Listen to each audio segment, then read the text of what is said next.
ہم لوگ سنتے ہیں قرآن کریم کی ایک بڑی معروف آیت ہے، کل نفس ذائقۃ الموت،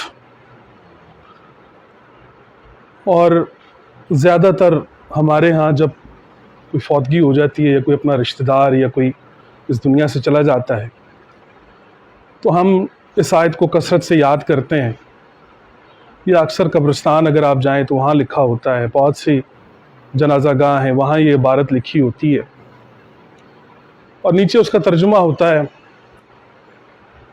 کہ ہر نفس نے موت کا ذائقہ چکھنا ہے۔ قرآن کریم دنیا کی پہلی کتاب ہے کہ جس میں ایک معنی کے لیے دو ورڈز، دو الفاظ نہیں ہیں، ایک میننگ کے لیے اس میں دو الفاظ نہیں ہیں، یہاں تک کہ وہ اگر زیر زبر کا فرق کرتی ہے، وہ کتاب اگر پیش آتی ہے یا تنوین آتی ہے، یا اگر ریپیٹیشن کے اندر بھی کوئی آیت دوبارہ اگر فَبِأَيِّ آلَاءِ رَبِّكُمَا تُكَذِّبَانِ 31 دفعہ سورہ الرحمن میں وہ آئی ہے، تو اگر وہ اس کو ریپیٹ کر رہا ہے تو اس کے اندر کوئی ریزن ہے، اس کے اندر کوئی وجہ ہے، یہ اعجاز ہے قرآن کا۔ تو قرآن کریم میں دو الفاظ ہیں، ایک ہے لذہ اور ایک لفظ ہے ذائقہ۔ اردو میں ہم اسے کہیں گے لذت اور ذائقہ۔ یہ بڑی اہم ترین چیز ہے کہ عربی زبان میں لذت اور ذائقے میں کیا فرق ہوتا ہے۔ قرآن کریم ان دونوں چیزوں کے اندر فرق کر گیا ہے اور وہ بتاتا ہے کہ لذت اور ذائقے میں کیا فرق ہوتا ہے۔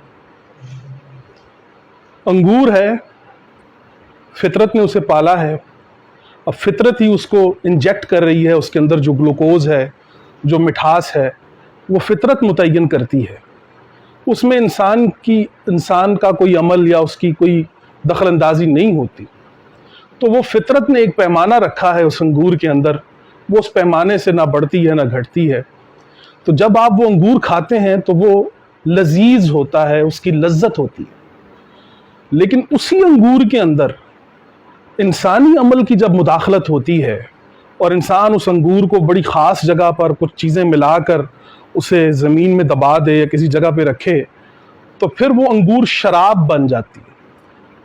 انگور کی لذت ہوتی ہے اور شراب کا ذائقہ ہوتا ہے۔ ذائقہ وہ عمل ہوتا ہے کہ جس میں انسان کا عمل داخل ہو جاتا ہے، انسان کا فعل، اس کا ایکٹ جس کام کے اندر داخل ہوتا ہے، وہاں پہ قرآن ورڈ چینج کرتا ہے، وہ وہاں پہ ورڈ لاتا ہے ذائقہ۔ اور جب جس چیز کے اندر انسان کی مداخلت نہیں ہوتی، جہاں پہ فطرت جس چیز کو میٹ کر رہی ہوتی ہے، پریزنٹ کر رہی ہوتی ہے، وہاں پر وہ اس کو کہتی ہے لذت، یا جسے ہم عربی میں کہیں گے لذہ، لذت الشاربین، ایک جگہ قرآن میں اللہ تعالیٰ نے یہ فرمایا ہے۔ تو جب ہم یہ کہیں گے کل نفس ذائقۃ الموت، تو یہاں پر ایک بڑی کمال چیز، ایک بہت بڑا راز ہے جو اللہ تعالیٰ نے اس آیت کے اندر رکھا ہوا ہے۔ کل نفس، ہر نفس۔ اب نفوس کے اندر جب یہ بات آئے گی تو یہ مذاہب سے بھی باہر نکل جائے گی، یہ ہندو، مسلم، سکھ، عیسائی کوئی بھی ہو، پوری انسانیت جب نفس کی بات آ رہی ہے تو نفوس سب کے ہیں۔ قرآن کریم میں 3 نفوس کا ذکر ہے، نفس الامارہ، نفس اللوامہ، نفس المطمئنہ، تو اس میں یہ سارے لوگ آ جاتے ہیں جو ہندو، مسلم، سکھ، عیسائی۔ تو کل نفس ذائقۃ الموت کو جب آپ دیکھیں گے تو قرآن آپ کو یہ بتا رہا ہے کہ دراصل ہر پرسنالٹی کی موت کا ذائقہ دوسری پرسنالٹی کی موت سے مختلف ہے، الگ ہے۔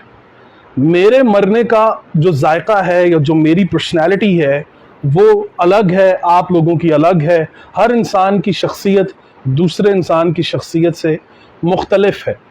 اسی ذائقے کا جو ماشاءاللہ استاد حضرات بیٹھے ہوئے ہیں، اسی ذائقے کے لفظ کا مادہ جو ہے قرآن کریم میں وہ ہے ذال واو قاف، ذوق جسے عربی میں کہتے ہیں۔ تو ذوق آپ جب اردو میں آئیں گے تو آپ کو پتہ چلے گا، جب ہم یہ کہتے ہیں کہ فلانے کو بڑی اس چیز کا ذوق ہے، فلاں کو بڑا ذوق ہے، بڑا شوق ہے، تو اس کا مطلب یہ ہے کہ آپ کا ذوق جو ہے وہ آپ کا ذائقہ متعین کرتا ہے۔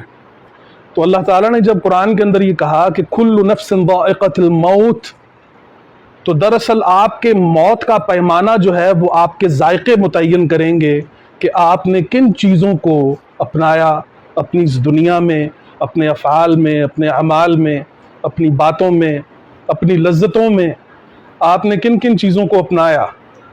تو کل نفس ذائقۃ الموت، تو جو ذوق ہے انسان کا، جو شوق ہے، وہ دراصل انسان کی موت کا ذائقہ متعین کرتے ہیں۔ جو اللہ نے پیمانہ رکھا ہوا ہے وہ ہے ذوق۔ تو اگر ہمیں اپنی دنیا میں، اس دنیا میں، اپنی زندگی میں قرآن کا ذوق پیدا ہو جائے، قرآن کا شوق پیدا ہو جائے، ہمارے بچے، ہمارے لازمی نہیں ہے کہ آپ کسی ایک خاص گیٹ اپ میں آئیں گے تو آپ اللہ کے نزدیک ہوں گے، لازمی نہیں ہے۔ اللہ تعالیٰ کے پاس جو پیرامیٹرز ہیں they depends on your personality، کہ آپ کس پرسنالٹی کے مالک۔ اللہ کو آپ کی پرسنالٹی، آپ کے نفس کے ساتھ اللہ کا تعلق ہے۔ اس نے کہا کل نفس ذائقۃ الموت۔ اگر اس کا کسی خاص طبقے یا کسی خاص جگہ پر کسی خاص لوگوں کے لیے کوئی بات ہوتی تو وہاں پر کوئی خاص بات ہوتی، خاص ورڈ ہوتا۔ دوسری اہم ترین بات جو میں آپ سے کرنے جا رہا ہوں، قرآن کریم میں 2 الفاظ ہیں، ایک ہے والد اور ایک لفظ ہے اب۔ والد اور اب میں کیا فرق ہوتا ہے یہ بھی جان لیجئے۔ ما هو الفرق بین الوالد والاب، کیا فرق ہوتا ہے اب اور والد کے درمیان؟ وہ والد، وہ باپ جس کا اپنی اولاد کے ساتھ بایولوجیکل تعلق ہوتا ہے، صرف وہ اس کے جسم سے پیدا ہوا وہ ہوتا ہے، وہاں پہ قرآن ورڈ لاتا ہے والد، یہ ہے بایولوجیکل فادر۔ اور جہاں پہ ورڈ وہ چینج کرتا ہے اب، یا جسے ہم ابو کہتے ہیں اردو میں، تو وہاں پر وہ اس فادر کی بات کرتا ہے جس کا تعلق اپنی اولاد کے ساتھ آئیڈیولوجیکل ہوتا ہے۔ تو آج ہم لوگ والد تو ہیں اپنی اولاد کے کہ وہ ہماری جسموں سے پیدا ہوئے ہیں، لیکن ہماری آئیڈیالوجیز کے اندر بہت گیپ آ چکے ہیں۔ تو کوشش یہ کریں کہ آپ محض صرف والد نہ ہوں، آپ اپنی اولاد کے اب ہوں، جس طرح کہ یوسف علیہ السلام نے فرمایا وہ سورہ یوسف میں، اعوذ باللہ من الشیطان الرجیم، بسم اللہ الرحمن الرحیم، اذ قال یوسف لأبیہ یا ابتی، یوسف نے کہا اپنے اب سے کہ اے میرے اب، اور زیادہ قریب لے آئے حضرت یوسف حضرت یعقوب کو۔ تو وہاں پہ قرآن نے ایک بڑا کمال انداز بتایا کہ ان دونوں کے درمیان یہ نہیں ہے کہ یہ صرف والد ہیں، یہ اب ہیں، ان دونوں باپ بیٹوں کے درمیان ایک آئیڈیولوجیکل ریلیشن ہے جس کو قرآن پیش کر گیا ہے۔ اسی طریقے سے حضرت ابراہیم اور حضرت اسماعیل کی ریلیشن کو بھی قرآن جب پیش کرتا ہے تو انہوں نے آگے سے کیا جواب دیا؟ یا ابتی افعل ما تؤمر۔ تو وہاں پہ بھی انہوں نے اب کا ورڈ استعمال کیا کہ حضرت اسماعیل اور حضرت ابراہیم علیہ السلام کے درمیان جو ریلیشن تھا وہ آئیڈیولوجیکل ریلیشن تھا۔ تو اللہ تعالیٰ آپ سب کے دل پر تسکین القرآن نازل فرمائے، اور اللہ تعالیٰ ہم سب کو قرآن پڑھنے اور سمجھنے کی توفیق عطا فرمائے۔ اس کتاب سے محبت کریں۔ آپ یقین کریں کہ اس فتنوں کے دور میں، اس فساد کے دور میں، اگر آپ کی جھولی میں یہ کتاب نہیں ہے تو آپ کی جھولی میں صرف فتنے اور فساد باقی رہ جائیں گے۔ اللہ تعالیٰ آپ کی اولادوں پر، آپ پر اپنی رحمتیں اور برکتیں نازل فرمائے۔